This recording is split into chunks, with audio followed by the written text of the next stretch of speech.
I'm sure by now you know that it's the things that I see in my environment that is simply what I bring to you with these videos to help us stay alert and to learn valuable lessons along the way. So please help me analyze this. One person won't get married because in their mind, marriage makes them vulnerable.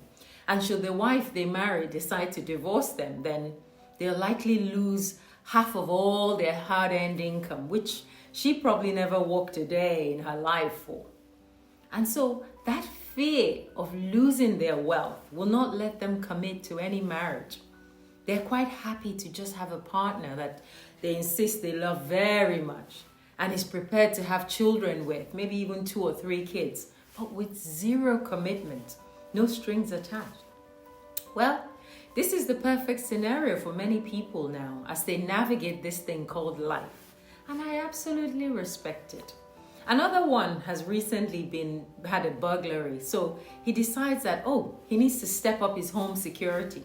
So he procures these 2 big, giant-looking dogs and decides to train them to be vicious guard dogs that will scare any intruder and protect his home. And then another one who also recently had an intruder peeking through their window of their home has now decided, our fence is not high enough. That's why the intruder was able to scale the fence. So not only does he increase the concrete on the fence, I wonder why he didn't make it as high as the sky, but uproots all the plants that are much taller from one side of the house to another side of the house, so that to the side where the intruder came through, and replanted them there so as to make the fence seem denser and higher. Very smart.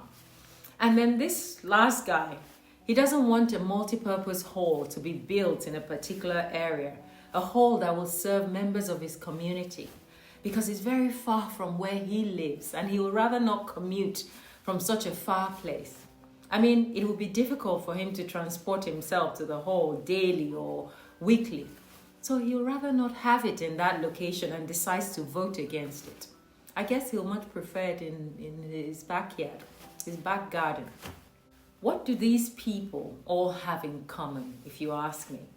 A large pint of fear and a decent shot of selfishness.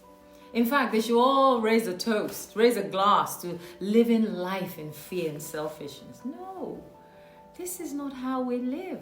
When you know that the laws of this creation is in charge of every experience that you are having and dishing it out to you lovingly, according to how much you have cooked that is now ready to be served, then you will gladly set your table ready for the meal that is coming to you. It's a law that nothing happens by coincidence. So it turns out that everything we do, whether we think it, say it, or do it, we are only ever operating under 2 kinds of emotions, love or fear. And the 2 don't mix. So if that guy is afraid of losing half his wealth through divorce, well, trust me, if he's destined to lose it, whether he be single, married, divorced, or searching, that wealth is gone. I mean, what he is saying to his partner is, I love you, but I fear you. And because I fear you, I can't marry you. If I'm afraid, because I'm afraid of what you might do if I marry you, what then is love? Intuitively, that doesn't make sense. And I know so many people will say, but he has to protect himself. He has to protect his finances. Too many women these days are taking men to the cleaners. Yes, but this one is the one you chose, the one gifted to you. Otherwise, it's like saying, I've heard there's lots of accidents happening on the road, so I will only use the bushes to get to where I'm going. When will you arrive? When will a snake not bite you in those bushes that you're trying to avoid the road? Or you say, I will never leave home. I hear it's not safe outside. How long before a matchstick in your kitchen starts a fire in your house and now you have to run outside? We cannot live in fear, especially for what hasn't happened. It's the worst way to live. Too many people are afraid of what could be but isn't. Love and fearfulness have no place together. So we are either experiencing one or the other, unless we don't know what love is, truly. Unless we mean, I will tolerate you based on my own T's and C's, my terms and conditions. And if you pass, you're good. And if you fail, well, sorry. It'll be very easy for me to move on since I'm not committed to you. That isn't love. That is convenience, hedging your bets with life. And so it turns out that it will only take the intruder 2 bullets, 1 for each dog, to get through the door. And all those years of training the dog to be vicious instead of owning a dog for the purpose of showing it genuine love and care, so that it will in turn be loyal and protective and be a friend to you and let you know if someone is at your door. Instead, you caged it and trained it for a purpose it will never get to serve because it's been shot and you still got robbed. And then lo and behold, the guy with the high fence who uprooted all the plants to make his fence seem taller, the plants 3 weeks later have withered away from the stress of being uprooted and replanted because this action was out of fear. If you will get boggled, do you think the plant on your fence will save you? Why do we think like this? Rather than out of love of using that plant to beautify our fence. And as for the one with the community hall, it will get built with or without you moaning about it. You will have to decide whether you want to be a part of it or not. These are true life incidences that I've seen happening around me at the moment, showing me lessons on how we should live. No one is saying that you shouldn't be on your guard, but don't let fear consume you so much so that all of your actions are now based on it.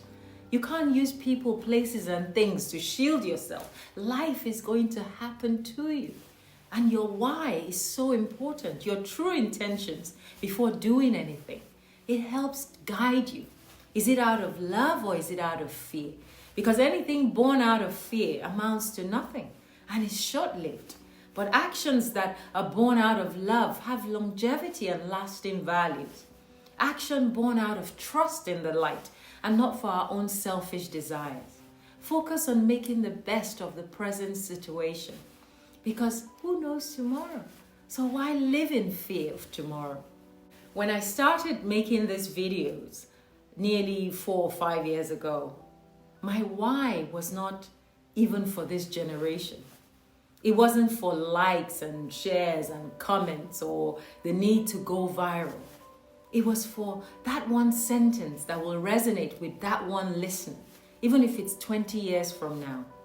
It's that message that connects with another to hold faith and to keep the peace. That is love, not fear or selfish desire for recognition or likes. Let us know what our why is. And more than likely, it's always born out of love or out of fear. And I choose to act out of love. What do you choose? So until next time, be gentle with yourself. Fear less, love more. Bye for now.